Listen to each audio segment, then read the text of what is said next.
Hello and welcome to On Parliamentary Language, a political podcast whose cabinet is just as sturdy as Theresa May's. I know because I built it earlier today, having just moved house. And how are you, Rob? Yeah, I'm very well, thank you. How are you? I'm very good too. Just moved house, as I've mentioned to you before the show started up. I'm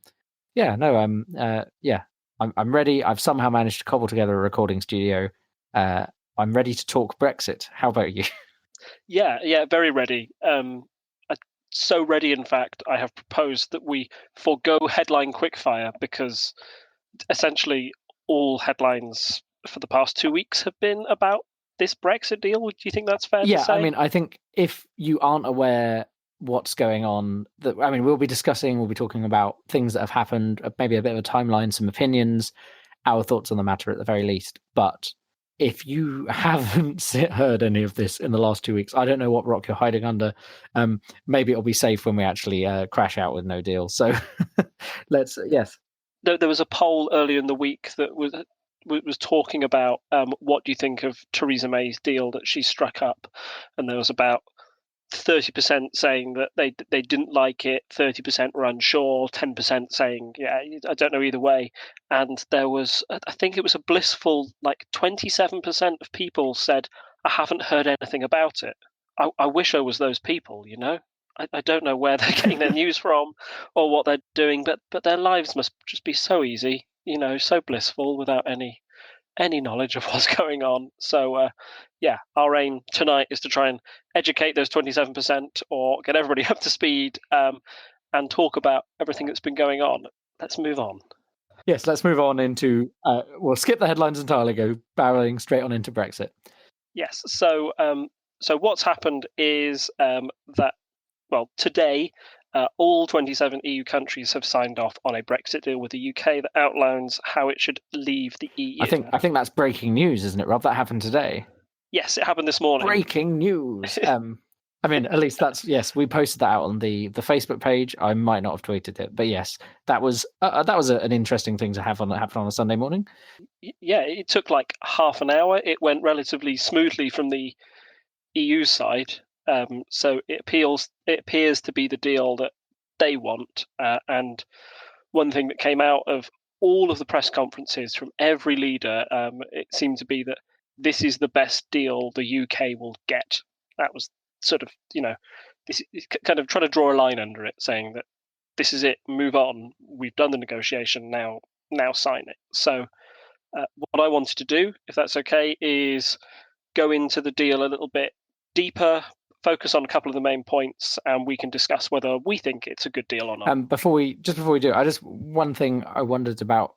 So in the week leading up to yesterday, when they signed off on the deal and all of that, there was some talk. So I think most people have been like, oh, the EU are probably pro this because their negotiator has organised it. So we assume that it has the backing. But when you have 27 countries voting on something, that might not always be the case. And there was a fair amount of back and forth about Gibraltar. Did that just suddenly not play into it, or was that just a bit of bluster? It appeared to be a bit of bluster between the UK and Spain. Spain always tends to bring up Gibraltar and potential sovereignty and the rights of that. And Spain had threatened not to sign the deal if there wasn't more in there about Gibraltar. It appears that the UK and Spain have got together separate to the other EU countries and said, look, we promised to discuss this once it's been signed. And that appears to have been enough for Spain to say, okay, we'll sign it. Oh, that's good. Because, I was suddenly worried. One of my colleagues pointed out to me, yeah, Spain might not like this. And then the whole Gibraltar thing started kicking off. I was like, oh dear, this would not be great. But it's glad to see that at least they can all band together and maybe deal with that in the future as part of whatever we get afterwards.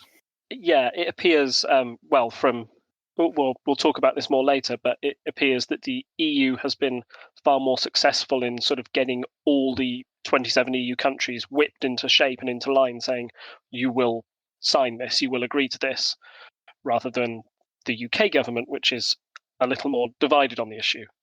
So at least on the EU's part, they've been able to get everything shipshape and get the house in order and be able to get everyone singing from the same hymn sheet, and whatever other sort of cliche I can add in there. I think I went for 3 in a row, so I'm proud of myself there. pick and choose and edit your favourite one later. So the EU is united, but I want to discuss the deal from sort of the UK perspective and see if go into detail about a couple of the key issues that have been raised from the draft deal and talk about who within the government either likes it or wouldn't like it, and then talk about our own ideas on the issue. Just before we start on diving into it, have you read the deal? It was quite long. No, I think that's probably worth pointing out that it's 585 pages, and that evening I was actually busy reading a shorter but no less important document to me, contract for moving house. So I didn't have time to read 585 pages, and I just waited until someone better than me, people with a legal mind, went through and read it. And I think most of the newspapers had a summary. I mean, obviously that has the biases the newspapers entail, but there's only so much they can. If you read all the different summaries that the different newspapers had, I think you'll probably get a pretty good view. We will put one or two in the show notes. I think. Yeah, I think it's worth linking to the 585 pages there. I attempted to read it, but there is an awful lot of legalese and clauses and sub-clauses. So it does benefit from somebody going through and picking out all the juicy bits, or at least translating some of it to tell you what it really means. Big disclaimer, haven't read it fully, but these bits the points that I've come out here, I have tried to go in and look at the raw text and see what they've got, and even some of the points that I think were mentioned before. You can do a Control F it's a PDF, Control F for certain words, phrases. That's a big suggestion. If you've got something that you want to look up, like I was looking up things like Northern Ireland and Scotland and the European Court of Justice, or certain things that might crop up or you think have been important, that's an easy way to skim through the document, or at least skip to the end, get to the good bit. So, Rob, what's it going to cost us? It's been agreed that we've got a final fee. It'll be £39 billion that we'll pay to leave. That figure is a little controversial for a few reasons. One, people like the former Brexit Secretary David Davis and Boris Johnson initially said that we don't owe the EU a cent. We're not going to pay them anything. We're leaving. It's just like cancelling a gym contract. We can just leave, no fees attached. For others, some thought it would be considerably higher, so that we might be paying for years and years and years. The 39 billion, although it sounds like an awful lot, the UK currently pays about 10 billion a year to the EU, or at least I think we have this year. That's what I've read. So that 39 billion covers our 4 years sort of into the transition period. So we think that we'll probably fully leave the EU by about 2022. By 2020. Yeah, by 2022. So that would cover it. The fact that this ends when the transition period ends has allowed Theresa May to say that we will no longer pay vast sums. Her words, not mine. Some people might dispute that, given that I think I saw a pie chart the other day that said that our spending on the EU accounts for 0.3% of all of the UK spending as a whole. So it's not a great bit of our budget, but it is at least a little bit. But if you say 39 billion, people go, "Oh, that's a lot of money," because most people don't have 39 billion lying behind the sofa. Yeah, precisely. And I think it ties in again to that number on the bus that we always talk about, that 350 million to the NHS. Theresa May actually went ahead and said that this will allow us to pledge 370 million a week to the NHS, which is even more than the figure on the bus said. So again, that's her way of trying to spin it and say that this is a good deal rather than a bad deal. What's your opinion, first of all, on how much we pay? Do you think this is something that... I never thought we were going to get out of it, I suppose. I don't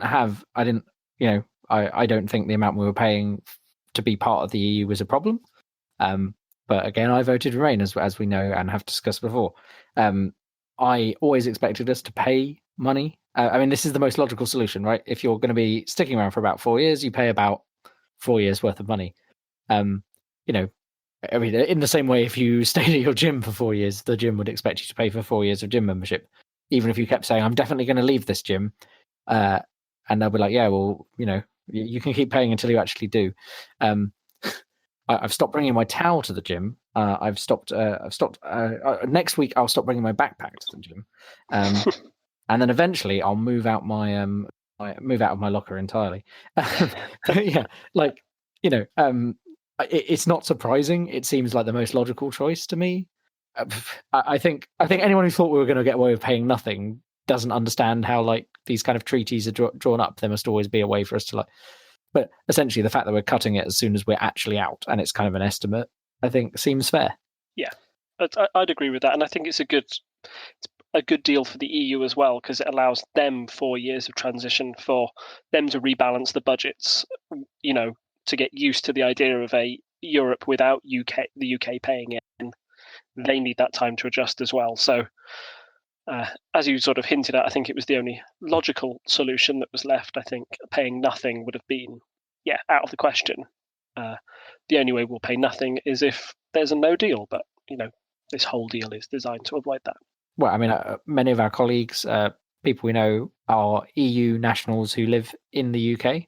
And also, I mean, knowing a lot of scientists, I know a lot of people who are abroad as well, working abroad, UK citizens abroad.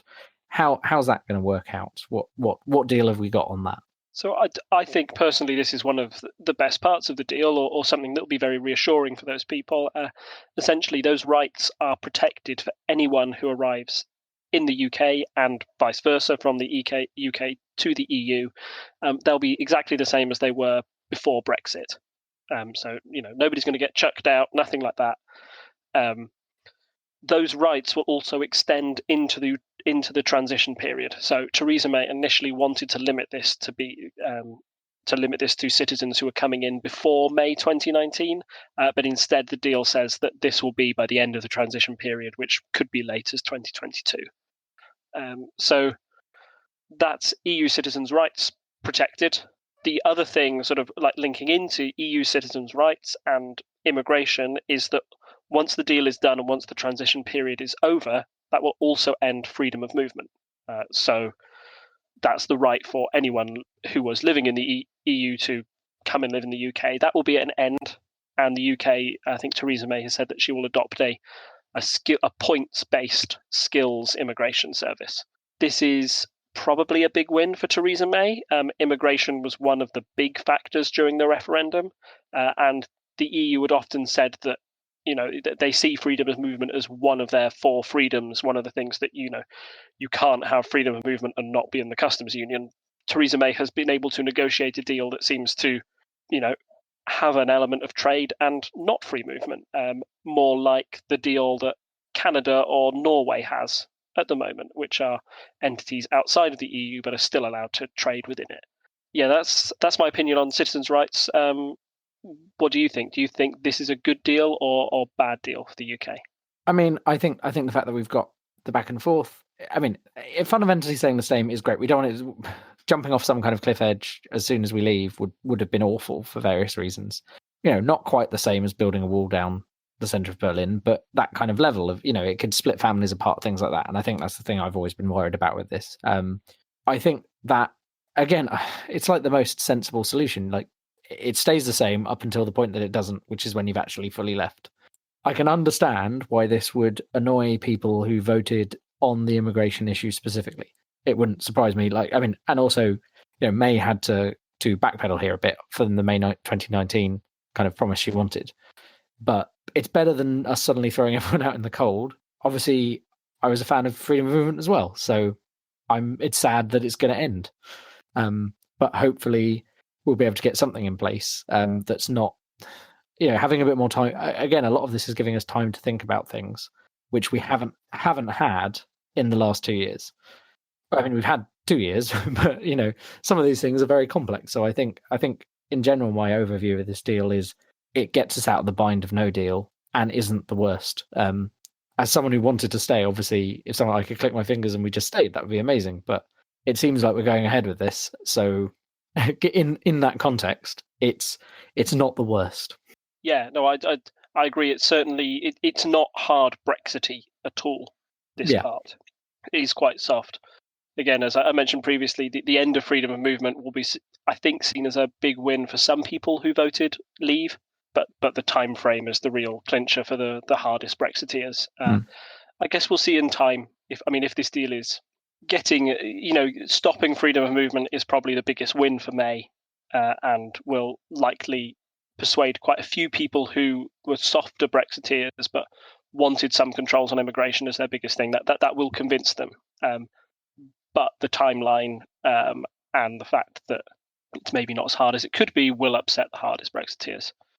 We'll have to see, and it might depend on how long the transition goes on. That might actually be the deciding factor to see if that's a success or failure for May.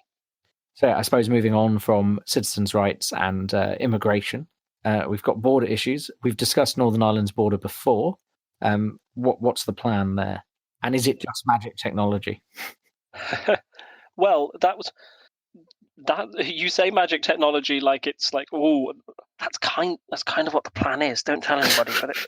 So we've always said that it's like the hardest decision to make. And Theresa May herself, just before this deal came to fruition, said that the deal's 95% done.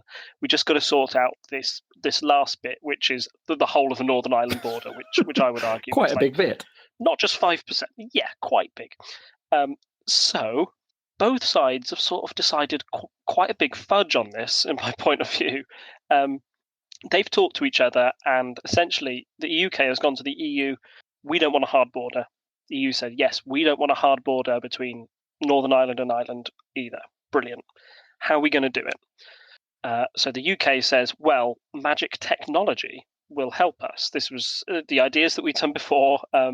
Maybe to elaborate on that slightly, the fact that the technology will be so advanced that we'll be able to process goods quickly over this border without the need for having a wall built or any, massive customs control. There.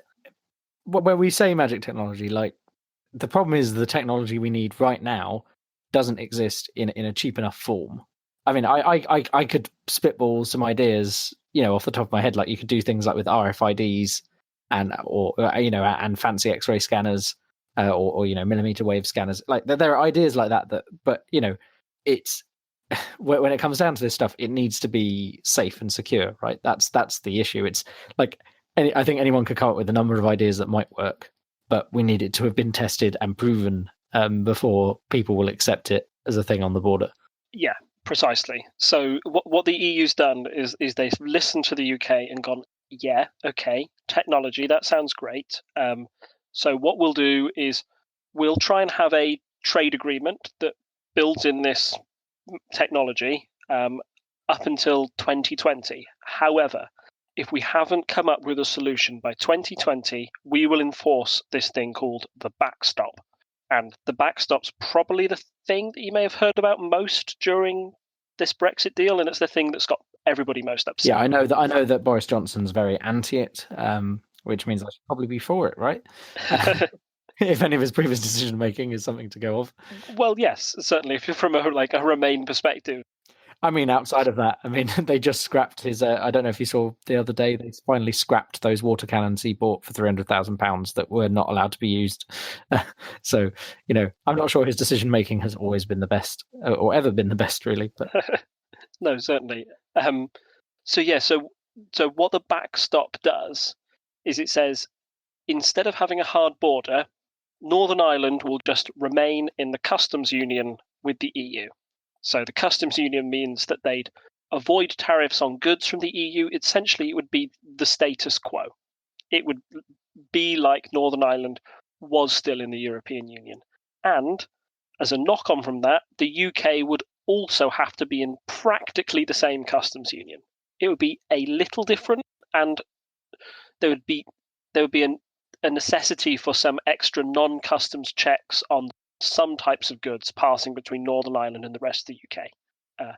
So this upsets hard Brexiteers for, the main reason is that it means it's this big, it says if you don't sort Northern Ireland out, then Brexit effectively doesn't really happen. We still stay in the customs union. We still have to abide by all the EU's laws that they put down over trade because we're in this customs union.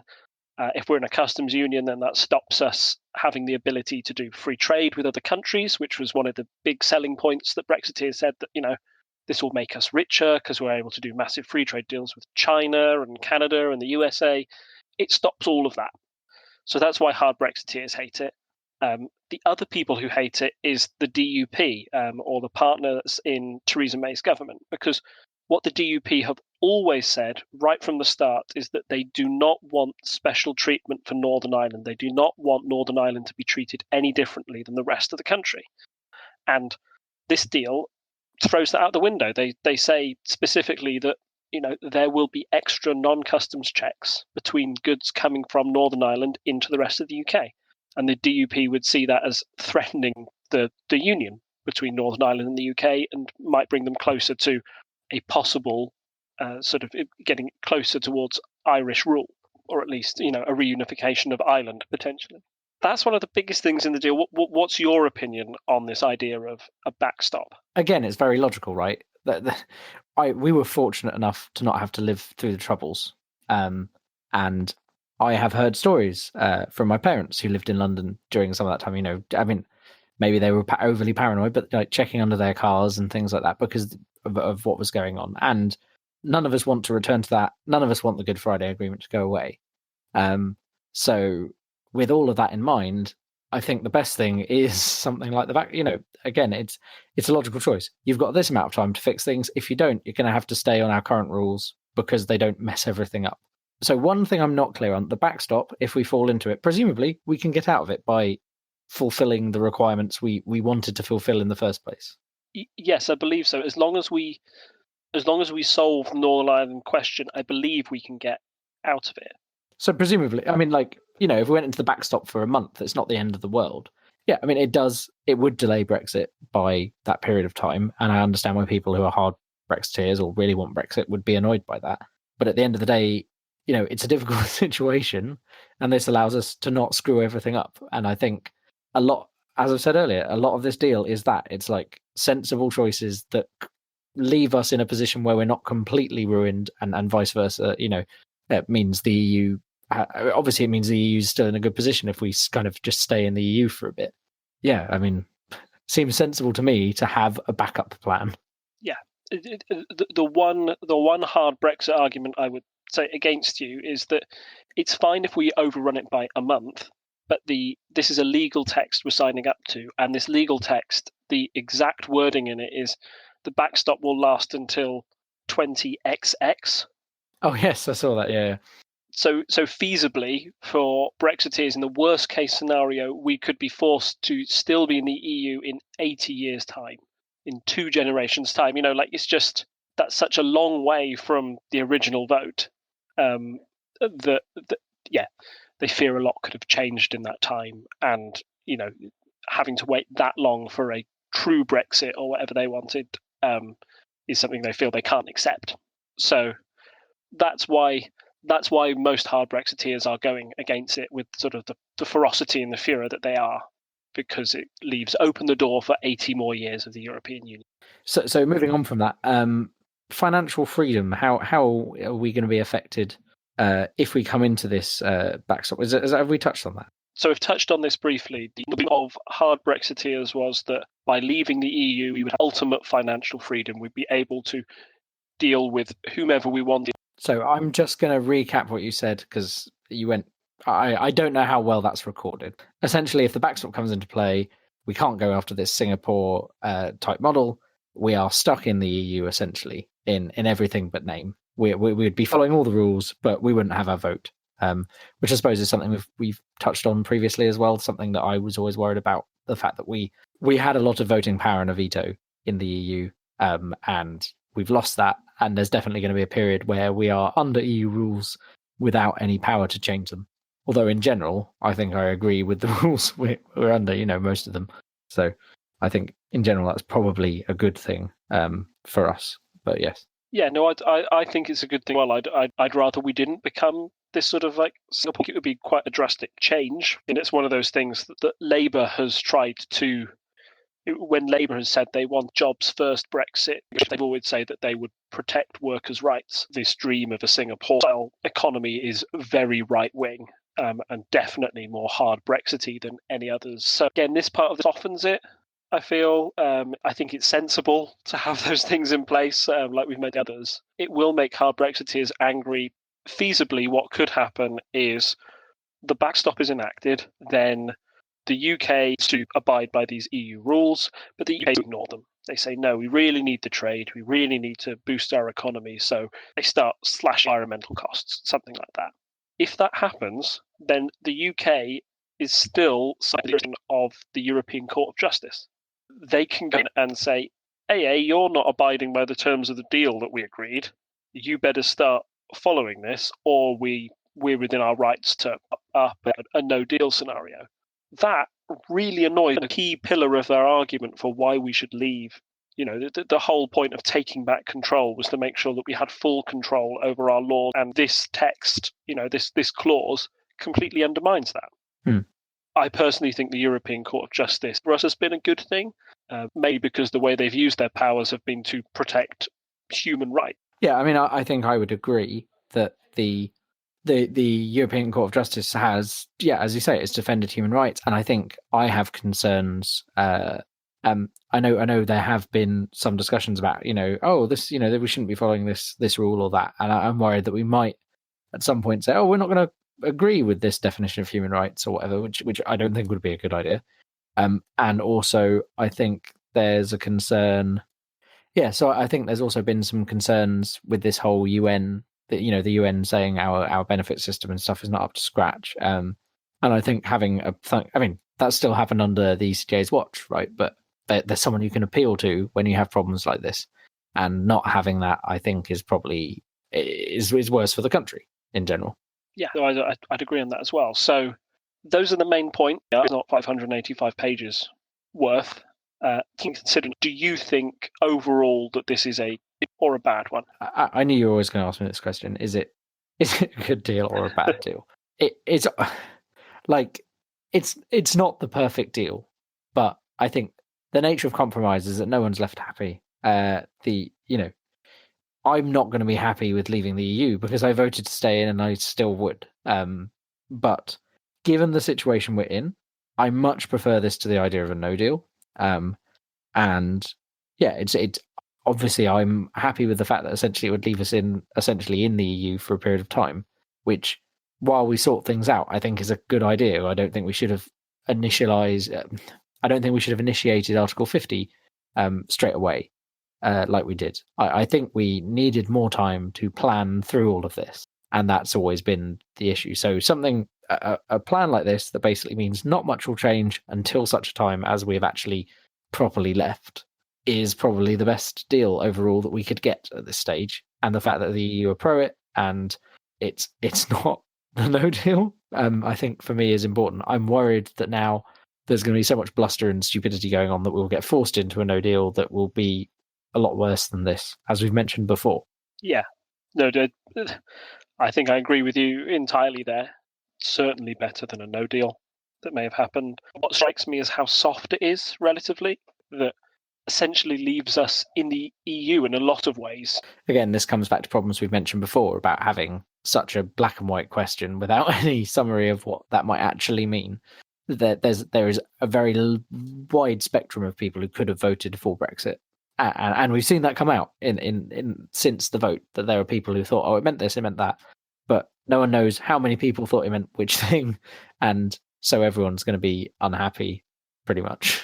Yeah, I think Theresa May said herself, it's this deal, no deal, or deal.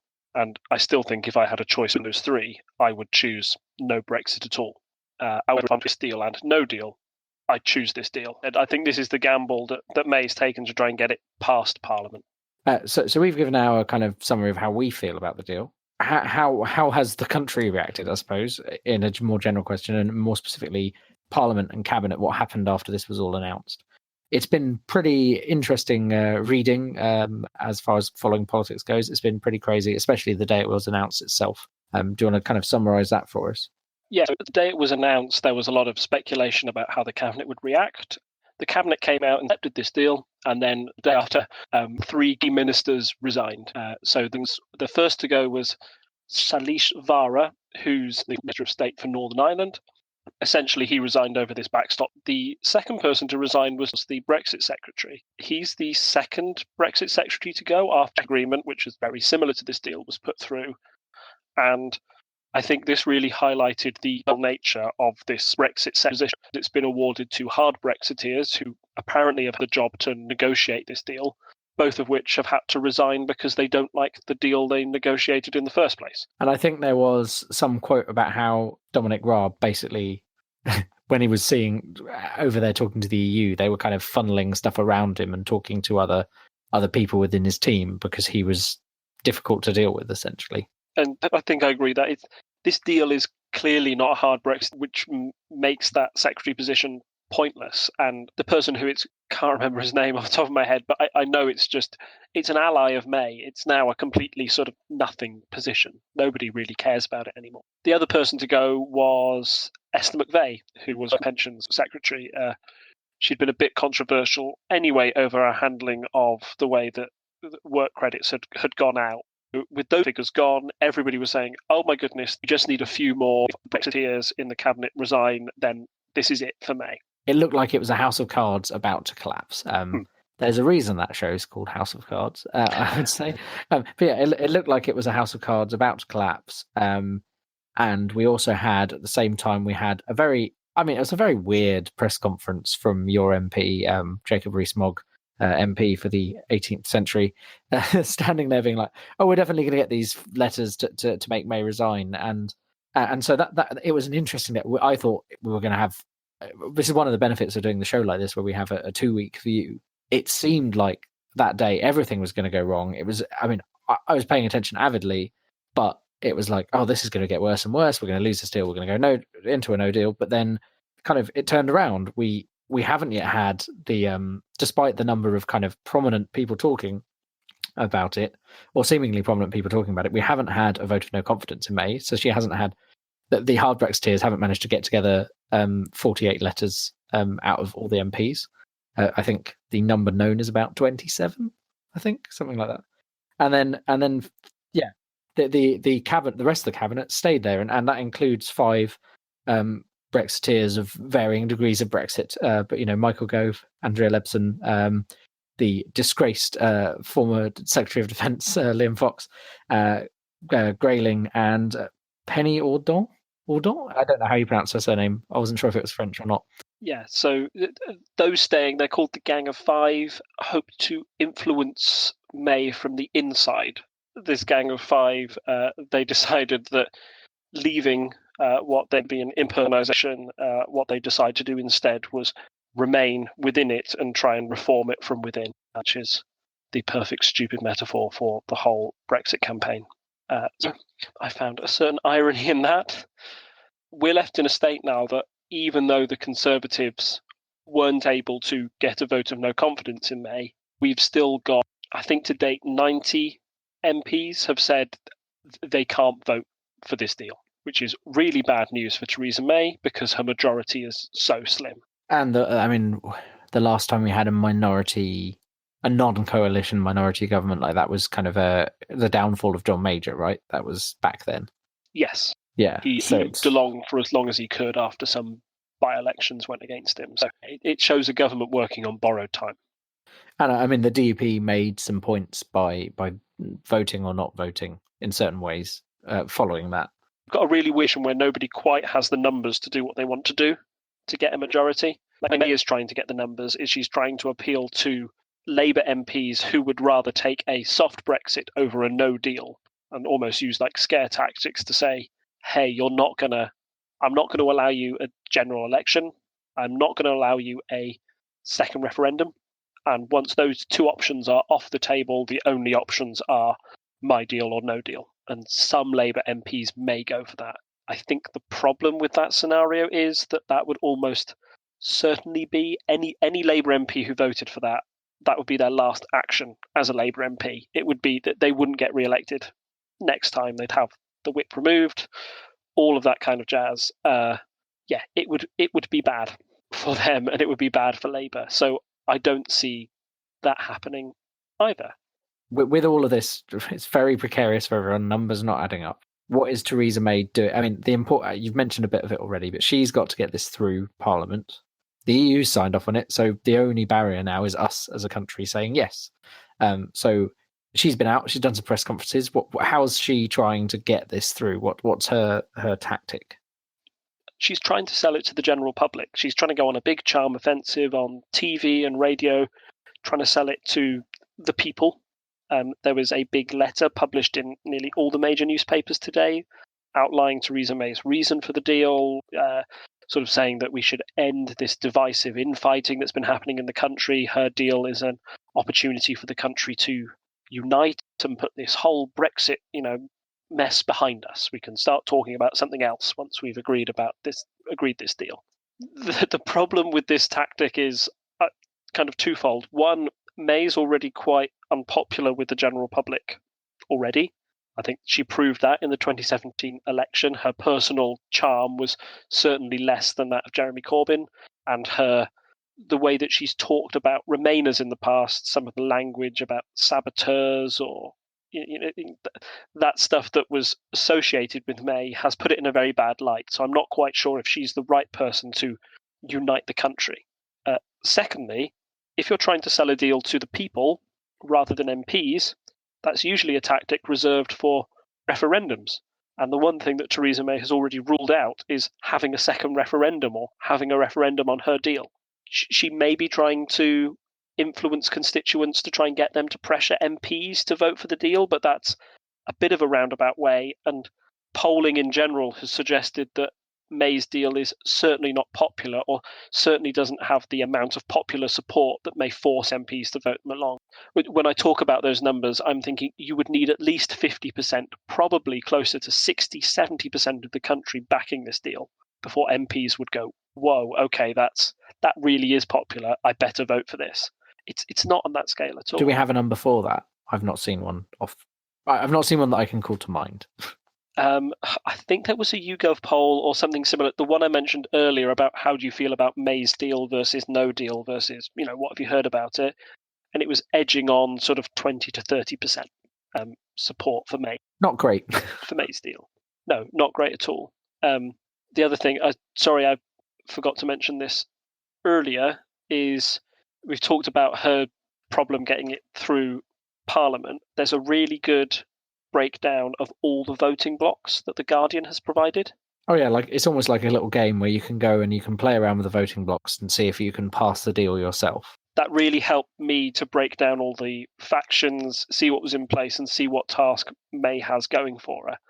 The one I've come up with that gets it passed is that if all of the wavering Brexiteers for the Conservatives decide to vote for the deal, and all of the Labours for a people's vote for some reason decide that they're not going to get a people's vote and decide that this deal is better than a no deal, then this passes. It squeaks past by 323 votes to 316. Whew, that's close. but even that's super unlikely. And then maybe they're the groups that could go either way. So to sum up briefly, we're left with a deal that, although the entire EU agrees on it, there is no guarantee it's going through Parliament. In fact, I expect it to fail. I almost certainly expect it to fail when it gets to the House of Commons. What you've got to look out for is what happens next. If it fails first time, do we go to a general election? Do we go to a second referendum? Or does May try her luck again and says, no, this is the same deal, but you've really got to vote for it this time, because maybe the reaction to the first deal not passing is the financial markets crash or something like that. A big event happens that scares enough people into thinking that it's this deal or no deal. Yeah. So I feel that maybe the most likely scenario is that it doesn't pass Parliament, but the transition period is extended. I hope that's what's happened. So it's extended so we have more time to sort out a deal. Following on from what I've kind of said throughout when you've asked me what I feel about it, I mean, yeah, we never had 2 years was never enough time to sort all this stuff out. So being able to extend it as a transition period so that we have some time to fix a few things would be good. Again, I feel like there is a subset of people I speak to who want me to be kind of very like, we should stay in. And it's obviously, if I could, as I've said before, if I could click my fingers and be like, oh, well, that vote never happened, remaining in the EU, that'd be great. But I honestly don't think it's going to happen right now. And I don't see a way to it that makes sense without seriously damaging our politics more than it has been in the last few years. And so that would be my reason for not going down some of these ideas that people suggest that, oh, this could happen, this could happen. I'm like, it'd be great if we could have a second referendum and it goes our way, but then you're in the position of what's the point of referendums? You know, it is a criticism that's brought up by Brexiteers. It's like, oh, keep voting till we get our way kind of thing.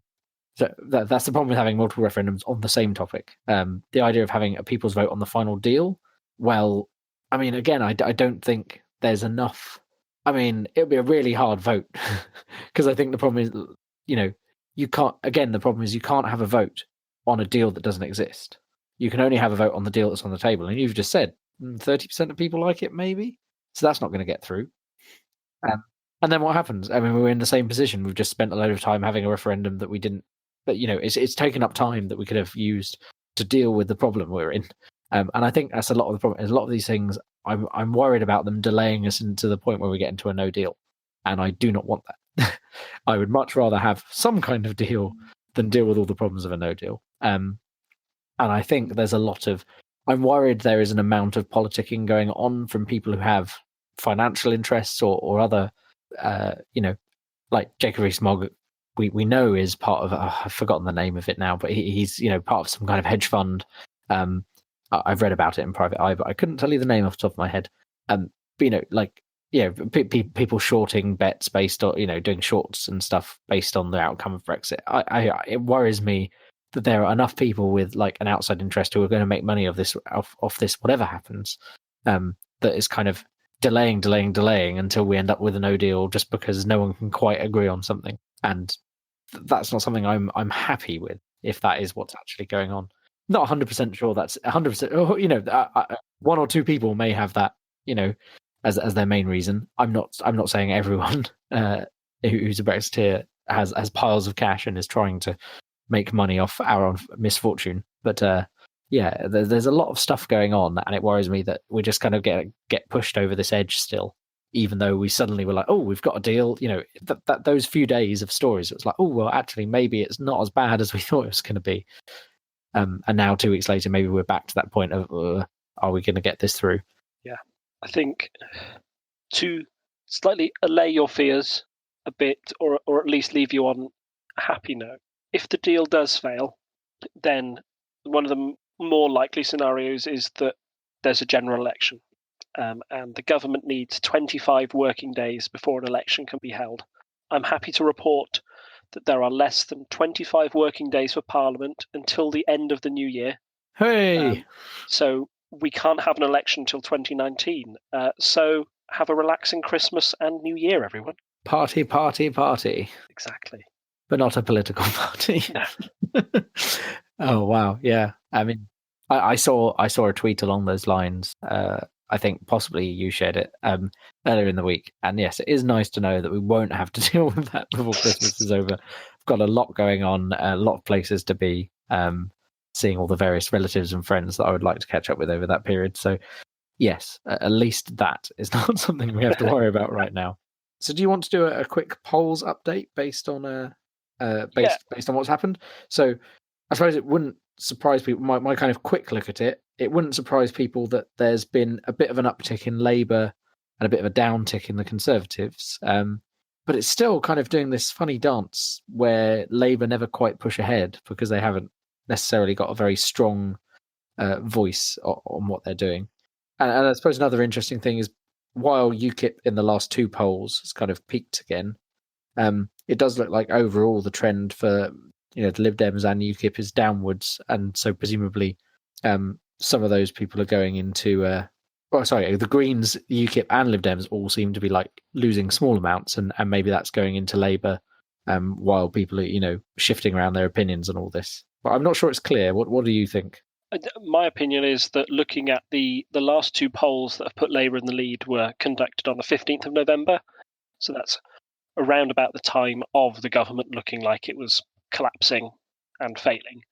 And when that happens, people tend to want a strong government to take its place. They don't want the uncertainty. So if the polls, it seems people are suddenly throwing their weight behind Labour, saying, well, the Conservatives had their chance, they can't govern this, I want Labour to be in control, and I'd like them to have a stronger majority. So that might be why Lib Dem supporters who might have been wavering are going more towards Labour now. At least, like, let's just get the Conservatives out, let's get somebody in who can govern. And the most obvious party to do that would be the Labour Party. I think it's just a little bit too early for these polls to say. Yeah, it'd be really nice if we had a poll from maybe 5 days ago or sometime last week. But yeah, 10 days delay on the polls is a bit irritating here, because they're normally more frequent than that, right? I'm not wrong in thinking they look like they're roughly that there's a new poll roughly every 2 to 5 days normally, and then we've just seemed to have had a bit of a lack of them the last few weeks. It's possible that the turmoil has put a little stop to the general election polling, and they've gone more for different types of poll about the deal. I think, or at least fingers crossed, next time we'll have more polling, particularly on what's happened after the EU has sort of agreed to this deal and what happens in the next 2 weeks. We could either see a Conservative recovery if Parliament suddenly rallies around this deal, or we could see a even bigger swing to Labour, would be my prediction, if it appears that this deal has no chance of passing. So interesting times ahead. As always, I mean, we always knew it would be with this run up to Brexit. It's been really nice to have something concrete to talk about. Yes, like yeah, on Brexit, it's nice to have an actual deal and go through it side by side. So yeah, the less conjecture we have, the more actual facts we have, the better reporting we can have on Brexit. So yeah, I suppose that's it for this edition of the show. As always, we welcome your feedback and discussion. Especially, you can come and find us on Discord. You can join in, and while we're talking about it, so that's maybe the best feedback we can have is people there criticizing things we say, giving us ideas to talk about. There is always a link to the Discord server, and we put, well, we have a chat room. You can come on there and chat to us. You can also come in and you can listen to us recording and give us live feedback. That's probably the best thing you can do. Second to that, we also, another great thing, obviously word of mouth helps spread the podcast, but going on to Apple Podcasts and reviewing us, or whatever podcast app of choice you have, if there's a review function, giving us 5 stars saying why you enjoyed the podcast, obviously helps us get out there, and that's great. And you can find us in all the usual places. You can find us on Twitter and Instagram at Unparl Podcast. You can find us on Facebook as Unparliamentary Language. You can find us on Reddit at /r/unparliamentary. And you can also find us on Patreon at patreon.com/TTSS, where you can support all of the shows by Tinker Tailor Soldier Sponge Productions. And yeah, well, I mean, it's been good talking to you, Rob. And hopefully the country doesn't explode in the next 2 weeks. So I'll see you in 2 weeks' time. And it's goodbye from me. And it's goodbye from him. Bye. Bye. Bye. Bye. Bye. Hello and welcome to Unparliamentary Language, a political podcast. I mean, be slightly less excited, Rob. You know what? When we're talking about Brexit, it's really hard. Okay? Insert your own double entendre there. Right, okay. Goodbye from me. And it's goodbye from him. Bye. Oh, sorry. You broke up during... I broke up during the damn... Oh, all right. Okay. It got better.